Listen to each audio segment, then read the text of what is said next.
গুলি ফুটোৱা কামটো প্ৰমোদ বৰাই নকৰে। গুলি ফুটোৱা কামটো হাগ্ৰামা মহিলাৰে কৰি আহিছে। আজিও তেখেতৰ কেছ আছে আমি জানা। তো গতিকে আজি যি টি কথা কৈ ভোট দুটা কালেকশ্যন কৰি কি কৰিব? এইটো এছেম্বলিতে নাহিলে 5 বছৰ। চাওক, ৰাজনীতি কৰাৰ স্বাৰ্থত যি টি কথা এইটো হাগ্ৰামাই ক'ব পাৰে। সমাজখনক আমি ভাল পাওঁ, সমাজৰ কাৰণে আমি আছোঁ, জাতিটোক আমি ভাল পাওঁ, জাতিৰ কাৰণে আছোঁ আৰু দীঘলীয়া এটা নিজৰ সময়খিনি আমি জাতিৰ কাৰণে দিছোঁ আৰু ইয়াৰ এটা ডাঙৰ উদ্দেশ্য আছে।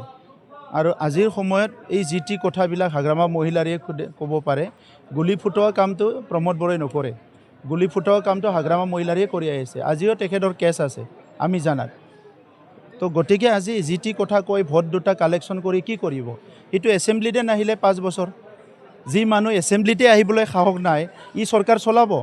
যোৱা 17 বছৰ কেনেকৈ চৰকাৰ চলাইছিল সেইটো আপোনালোকে নুসুধে কয় তেখেতক। সোধকচোন ভালকৈ কেনেকৈ চৰকাৰ চলাইছিল, কেইখন স্কুল বনাইছিল, কেইখন দলং বনাইছিল, কেইখন ৰাস্তা বনাইছিল, সমাজখন কি অৱস্থাত আছিলে। 2012ৰ সংঘৰ্ষৰ সময়ত ক'ত লুকাই আছিলে তেখেতে? কিয় সংঘৰ্ষ হ'ল এই সময়ত? আমাৰতো 5 বছৰৰ এটাও সংঘৰ্ষ নহ'ল। 2008ত ওদালগুৰিত কিয় সংঘৰ্ষ হ'ল? সেই সময়ত ক'ত লুকাই আছিলে তেখেতে? আমাৰ সময়তো এটাও সংঘৰ্ষ হোৱা নাই। আজি তেখেতে যি টি কথা ক'লে হ'ব নেকি? সমাজখন আমি ভাল পাওঁ, সমাজখন আগুৱাই নিয়াটো আমি নিজৰ এটা সেৱা বুলি ভাবোঁ। আৰু আজি 26টা জনগোষ্ঠী 35 লাখ জনসাধাৰণ লৈ আগবাঢ়ি যোৱাটোৱে UPPL দলৰ নীতি। BPFৰ এনেকুৱা কোনো নীতি নাই। হাগ্ৰামাই যিটো কয় সেইটোৱে কথা। তো সেইকাৰণে হাগ্ৰামা মহিলাৰীৰ কোনো ভেলু নাই। 5 বছৰত একদিন তেখেতে এছেম্বলিত আহিলে ভেলু থাকিলে হয়। যিহেতু একদিনো জিকি পেলাই একদিনো এছেম্বলিত আহিব নোৱাৰিলে, হাগ্ৰামাৰ ভেলু নাই, তাতে মিনিংলেছ। আৰু BPFে এনেকুৱা এজন নেতাৰ লগত কাম কৰি আছে যোনে নেকি চবচে দৰ্পক, এছেম্বলিত আহি কথা ক'বলৈ ভয় কৰে, UPPLক মোকাবিলা কৰিবলৈ ভয় কৰে। এনেকুৱা ভয়াতুৰ এটা নেতাৰ লগত BPFৰ মানুহবিলাকে কাম কৰি আছে।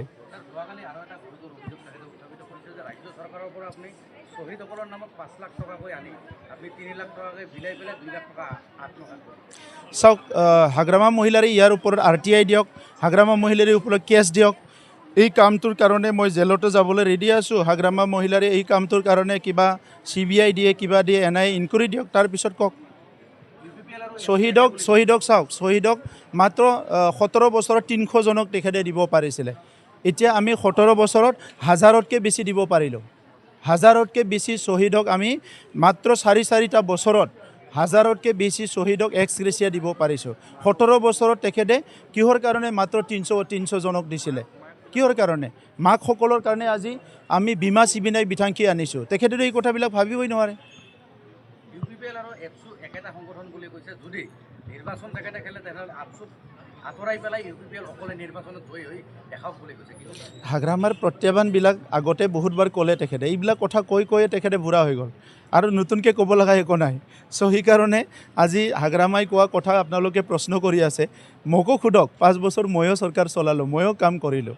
অকল হাগ্ৰামাৰ প্ৰশ্ন যদি মই দি ফুৰিব লাগে, UPPL মডেল পলিটিক্সত আমি শান্তি প্ৰতিষ্ঠা কৰিছোঁ। বড়ো অনাবড়ো এইটো এটা পৰিৱেশ আছিলে, আমি সমন্বয় ঘূৰাই আনিছোঁ। মাটি বাৰী মানুহক দিছোঁ আমি, তেখেতে মাটি বাৰী দিব পৰা নাছিলে। মানুহক জীয়াই থকাৰ কাৰণে এটা পৰিৱেশ সৃষ্টি কৰিছোঁ। মানুহৰ মুখত হাঁহি ঘূৰাই আনিছোঁ, বিশ্বাস এটা ঘূৰাই আনিছোঁ।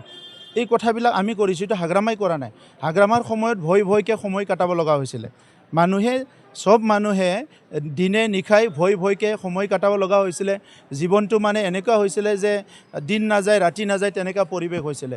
আজি ইমান এটা সুন্দৰ পৰিৱেশ, এই পৰিৱেশবিলাক হাগ্ৰামা মহিলাৰীয়ে ভাবিব নোৱাৰিব। মই বান্ধৱ স্কুলৰ আমাৰ অধ্যক্ষ ডাঙৰীয়া, বান্ধৱ স্কুলৰ শিক্ষাগুৰুসকল, ইয়াৰ জিবিৰ আমাৰ প্ৰেছিডেণ্ট আৰু ছেক্ৰেটাৰী বা সকলো মেম্বাৰসকল আৰু সকলো ছাত্ৰ ছাত্ৰীক অভিনন্দন জনাইছোঁ।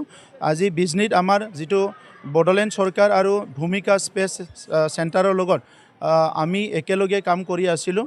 আমাৰ ইয়াত 10খন আমাৰ স্পেচ লেব মানে নিৰ্মাণ কৰাৰ এটা কথা আছিলে। এই 10খন স্পেচ লেব বিভিন্ন বিদ্যালয়ত নিৰ্মাণ কৰা হ'ল। এই স্পেচ লেববিলাকত আমাৰ ড্ৰোন আছে, ইয়াত ফাইটাৰ আছে, ইয়াত ৰকেট আছে, মডেল ৰকেট। চ' এইবিলাক চাই পেলাই ষ্টুডেণ্টবিলাকে, ছাত্ৰ ছাত্ৰীয়ে যিটো কিতাপত পঢ়িছিলে বাস্তৱত সেইটো দেখিবলৈ পাব। আৰু তেখেতসকলৰ এইখিনি বয়সত, এইখিনি টাইমত বিজনেছ স্কুলতে যেতিয়া এই কামবিলাক বা এই মডেলবিলাক বা এই মেচিনবিলাক তেখেতসকলে নিজে অপাৰেট কৰিব, নিজে চাব, নিজে টাচ কৰিব, অনাগত দিনত তেখেতসকলৰ কনফিডেন্সটো আৰু বাঢ়ি যাব আৰু শিক্ষা গ্ৰহণ কৰাত বহুত সহজ হ'ব।